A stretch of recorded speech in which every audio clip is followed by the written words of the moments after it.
Welcome back, Dawn Hunters. We have not been on break. We've actually been working so hard and not having time to film. We're going to start being more dedicated because I know you guys want to see what we're doing, and so do we. My name is Yana, and that's Captain William.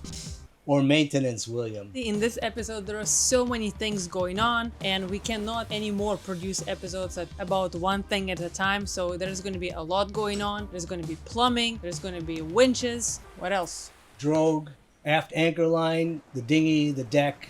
Everything. A collage of everything because that's what we're currently in the middle of.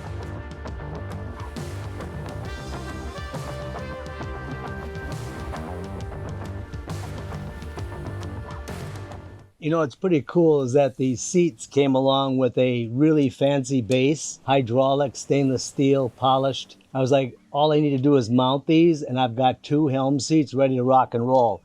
They actually raise and lower hydraulically, and they came with a massive plate that was here. The problem is that they are so freaking heavy. They're almost 80 pounds. They're too tall and they sit too far forward. So I removed them off the seats, and then I'm redesigning a way to mount these chairs so they're strong and they still rotate. So let's go take care of this. So the plan was pretty basic, but the problem is that the pipe and the floor would make the seat too far forward. And if I put the mount too far back, then it was going to conflict with all the area behind. And I wanted these two seats to pivot because in the middle I want to have like a small table with a place to put our food, our coffee, eating, etc. It's pretty damn important on an exploration vessel that you have two people on watch, especially for uncharted territories and long night passages. One can take a small nap and the other one can be watching out for containers and ships and other things. So what I finally came up with is to take a pipe, aluminum pipe, and then put a bushing inside of it. Take a piece of plastic, turn it out. So now the seat will sit inside this bushing, and then mount two plates on the mast step box. But in order for it to be in the perfect position, I have to cut this tube in half. So half gets welded on the bottom plate and half on the top plate. And that way I've got the strength. We're about to manufacture this thing today and get these seats mounted so that I've got a place to rest in between these projects.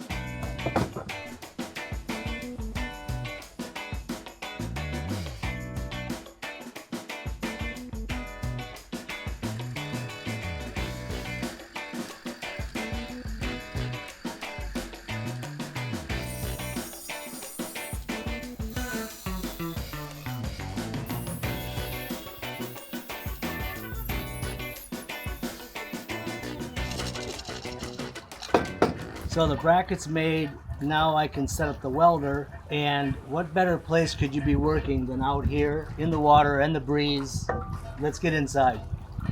So here's the plan. I have taken a pair of aluminum plates, drilled and tapped, and mounted them onto the mast box, which is a 10 millimeter thick 40 by 40 box that runs from port to starboard. Super, super strong. Keeps the boat from flexing and twisting actually amidship. Now this tube that has the bushing in the top will be mounted partially on the upper plate and partially on the bottom plate and completely welded all the way around. So now the seat will be sitting in the perfect position. It'll still rotate. We still have room underneath for the cushions that are going to go here. And because the seats have kind of their own footrest attached, now that footrest will be able to clear the cushion so you can sit back in a reclined position if you need. Next is to get these guys tacked in place and then weld them and drop these seats in.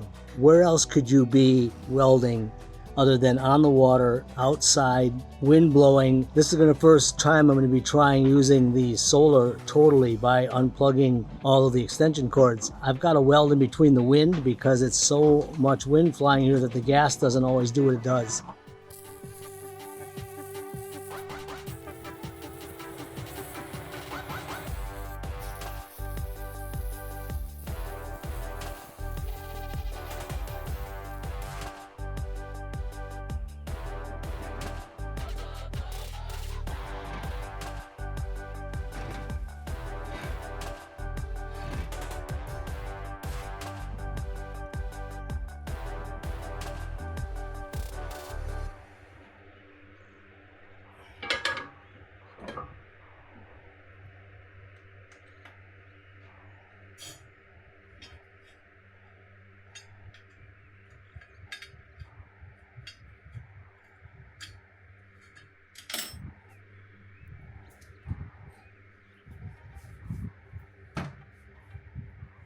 Now for the Admiral's seat install. The captain's chair is finished, rotates, the second bracket's mounted, and you don't realize until you spend a lot of time at sea, really the shit weather, that you want to have someone next to you checking the charts, scanning everything for you. It's kind of like when you first start flying, you're the student, but you're still scanning for other airplanes and other things in the sky. And even when you then take the stick, then you're still scanning and your partner's scanning with you. So it's a lot like boating. It's a lot safer to have a second pair of eyes. And when you want to doze off for like even 20 minutes, then someone can come up at the other side of the helm station and keep watch for you. So let's get this last chair in its position and let's see how they work swinging together.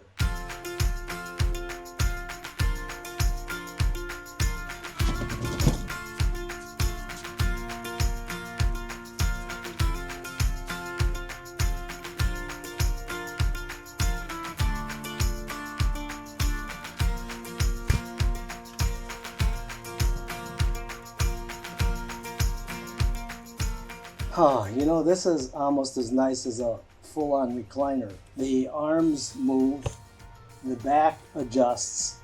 It actually goes all the way down so it can be like a bed, and the lumbar supports even adjust. Although I'm not in the poker run races like I used to do and bouncing around at 80 miles an hour over the water speed, I've learned that it's really the endurance that wins the race, not the speed. And in this vessel, we're going for endurance.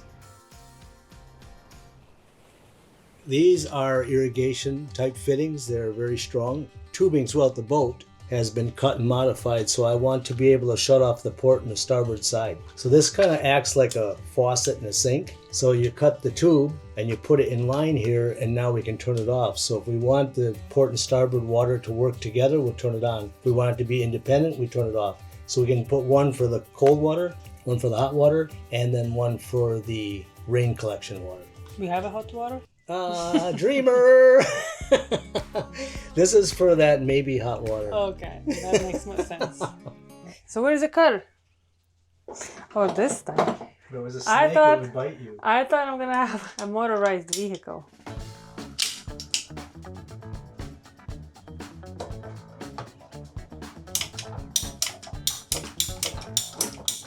Like this, right? It's good. Ta-da! And William is supervising here because I need to do 20 of those, and he doesn't. He wants to make sure I do the first one right. Or maybe the first 10 right. Fair enough. Should I start with this or with this? No, you're only putting one side on because you're going to shut it off. So you're just putting on one. Okay. half. Good that we have 20 of them. There's a special way of doing this? I was sitting here thinking if you were a dentist, you would drop stuff down someone's throat or on the floor. Well, I'm not working as a dentist right now. Oh, you're working as a plumber. Right, so So you can drop stuff. there's different level of responsibility here. Oh, so you're telling me you rise to the occasion? Yes, absolutely, absolutely I do. Well, we rise to the occasion too. This it's good. Well, did you get it past the rubber? Oh, there's the gasket. So yes, you got it past there.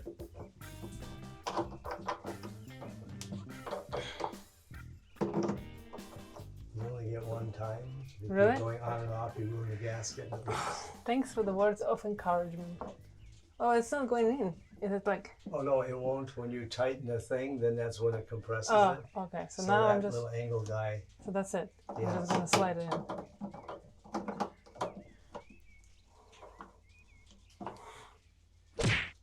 We'll know what kind of a job you did when we turn the water on. If it's going, then it's got to be redone, and you don't know that till you put pressure.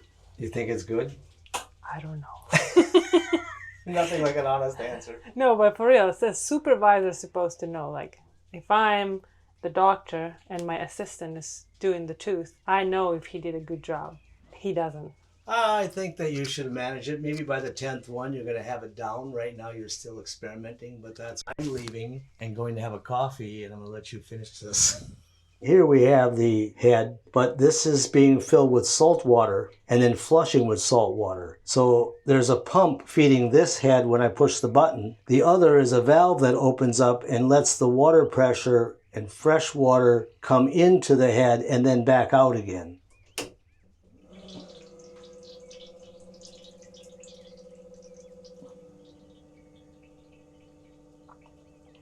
Notice that if we're low in the marina, the color of the water is the dirt because the marina has a lot of algae moving back and forth. So that also comes in through your filters, and not all of it can be filtered out.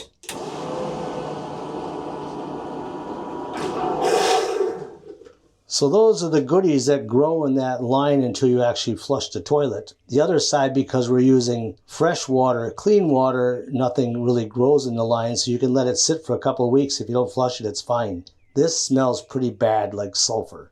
Originally, we have designed the plumbing on this boat for the toilet to be able to be flushed with salt water and fresh water. However, Mr. Engineer, without me, now switched to only fresh water, with his argument being that this is too smelly because on the Saba, we constantly have to clean the lines and something is always not working there and the smell is bad if you leave, and so he doesn't want any salt water on them. He wants to plumb it only with fresh water. I agree with him on those points. Sometimes we just run out of water. Yeah, you're gonna say like, oh, you have water maker, but what if water maker broken too? And now where are you gonna go pee and other things? Overboard. Because there is no water, there is no flushing. Well, you guys let him know in the comments what do you think, because I know what I think. Pretty interesting fact that as we loaded this boat in Africa and brought it, I did lines on the outside hull. And then after we did all these modifications, the boat is almost sitting 10 millimeters lighter out of the water. We removed that much of weight on the boat that wasn't required. 2 tanks like this full of water just to flush a toilet, including the tank, is more weight. And the more things I pull out of here, the more weight we have for other things. So I don't think there's a lot of logic in carrying salt water around inside the boat. There are no through hulls, so the salt water have to come all the way from the engine room. Let us know what you guys think about this. So you're telling me that you were planning to do a salt water tank and then the salt water would be sitting inside the boat? I didn't know that. I thought it's going to be the same setup as on Saba, where we have just a pump which pumps water directly from the outside. As we're building this and designing for exploration, anytime you have a pump pumping salt water in a boat, you're asking for the pump to flood your boat. So that's one problem that I don't really want to deal with. Secondarily, the boat had these tanks for salt water because you can't just pump it in here because there's only one through hull, which is way in the back engine compartment. So it has to pump from back there to here. Eliminating all that means that we're going to use the fresh rain catchment water that comes from outside. If that runs low, then we can switch over to the fresh water. Okay, but how does the rainwater comes in? Actually, let's go take a look at that because that's what we're going to start having you work on next. Great question.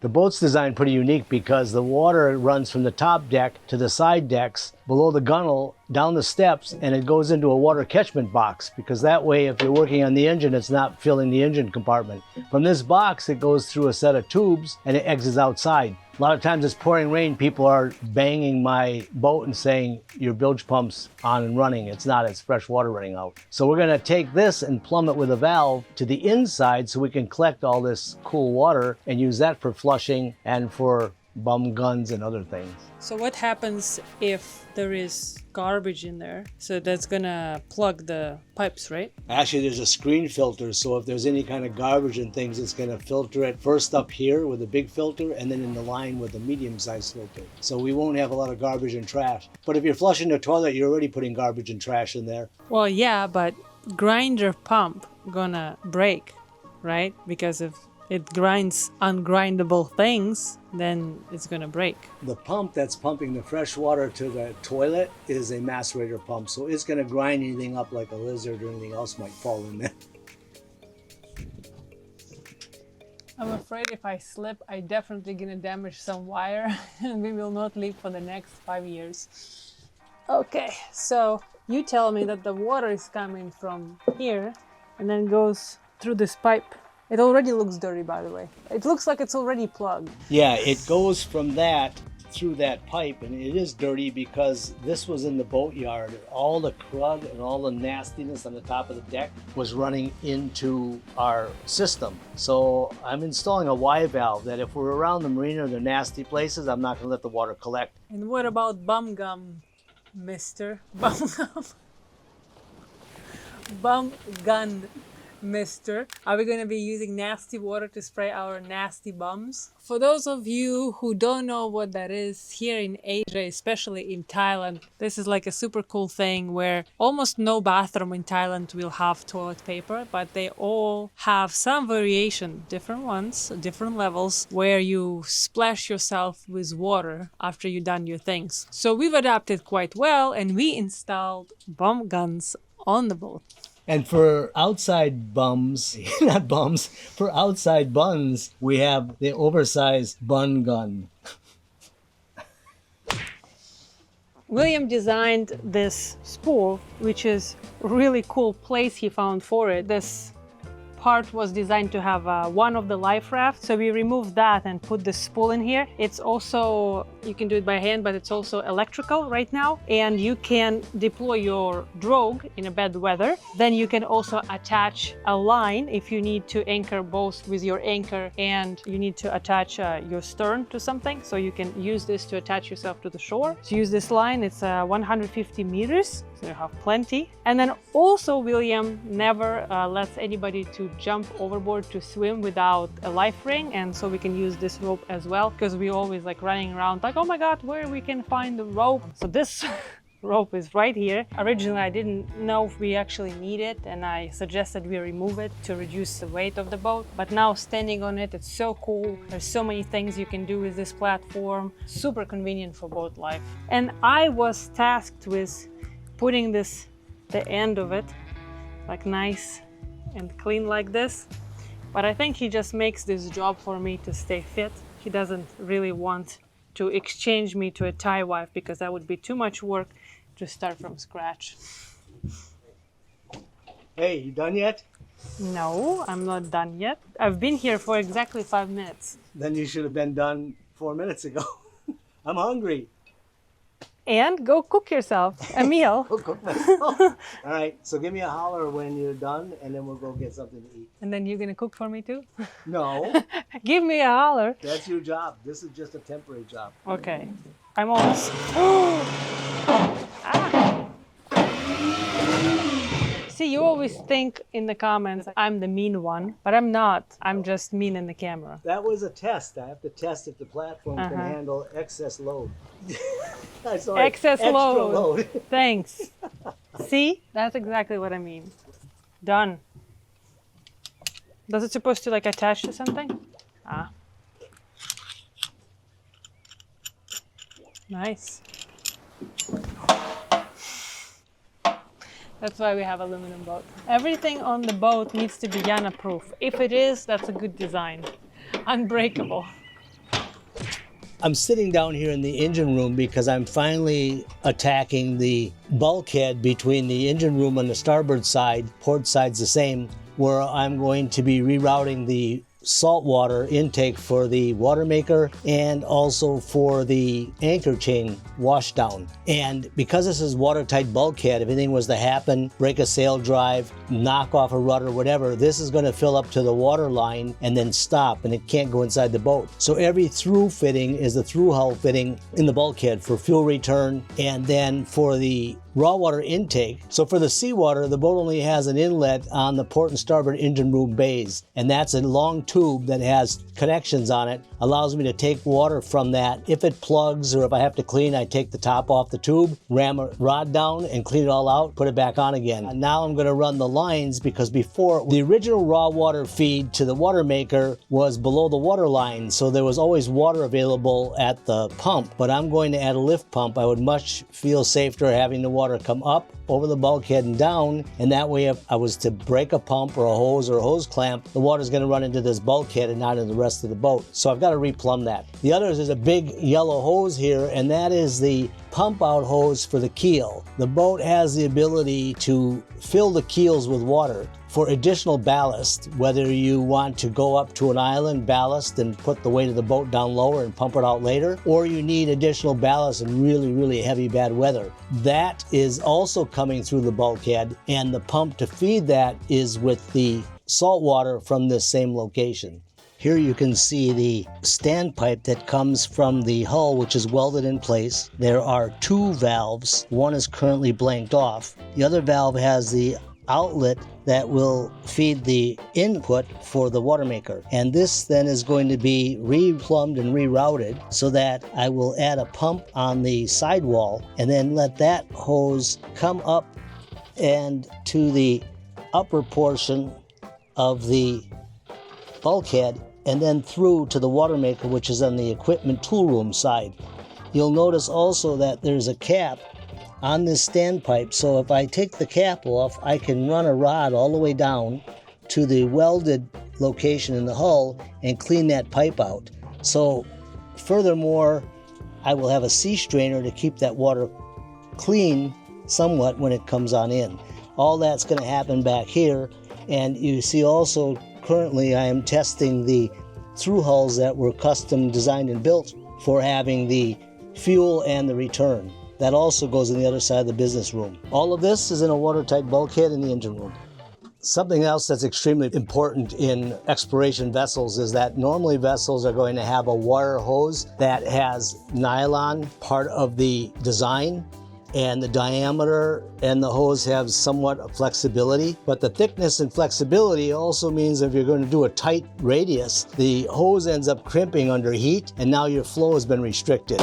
On this boat, because of exploration, I'm only using a specialized hose, and that hose has wire inside. That wire not only gives strength, it's extra thickness, and allows me to do an extremely tight bend radius without reducing the thickness of the wall. Same stands for the larger pipe, exact same design.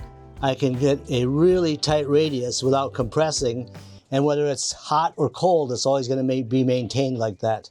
Well, we hope you guys enjoyed this messy boat works. And you know, they always say that a very organized mind has a very disorganized environment. Well, we must be super organized because this environment sucks. We got stuff scattered all over the place.